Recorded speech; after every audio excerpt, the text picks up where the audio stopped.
on LPG subsidy. So if you or your spouse earn 10 lakh rupees or more annually in taxable income, you will not be eligible for subsidized LPG cylinders. The Modi government has made its intention clear about bringing down the LPG subsidy. The Prime Minister himself led a campaign asking people to voluntarily give up LPG subsidy. So far, more than 57 lakh people have done so, but this is just 3.5% of the total 16 crore LPG customers. What's also significant is the fact that this is the first time that the government has linked a subsidy scheme to the income tax. So Centre is hoping to slash its subsidy bill even further. Nantara is standing by now with the details. Nantara, so the government cracking the whip, but what is this finally going to mean as far as costs for the government itself are concerned?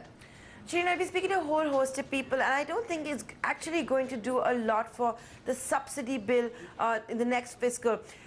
The fact is that the voluntary scheme, whether the government admits to it or not, doesn't seem to have worked. Only 3.5% of the total LPG consumers have voluntarily given it up. It has decided, the government, that if you earn an income of more than 10 lakh rupees, then you're not eligible for it. And that's also included the spouse, and initially it's going to be via self-declaration.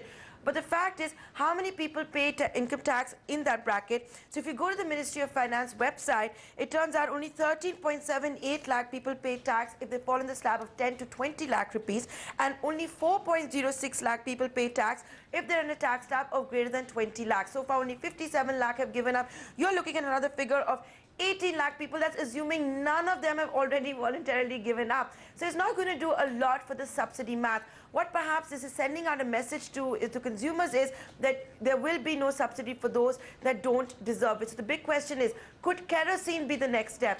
I've been speaking to my sources in the oil ministry. In the last budget, this was the proposal that had been put up by the oil ministry. It had been shot down by the Prime Minister's office, saying this is not the time to link an essential commodity with income tax. But now the government, and I might say so, is doing so in just the form of a press release. You've not seen the Petroleum Minister address a press conference or anything like that. It's been one press release on the PIB website, which is very easy to miss as well. So the big question is, could kerosene be the next one? That could be the game changer. Right now, the LPG subsidy bill works out to be about 20,000 crore rupees. You have seen some voluntary being given up, but not from this bracket. Is not going to do anything for that math. All right, Nantara, you're absolutely right. The government has tried to push this through without making too much of a fuss about it. Joining us now to discuss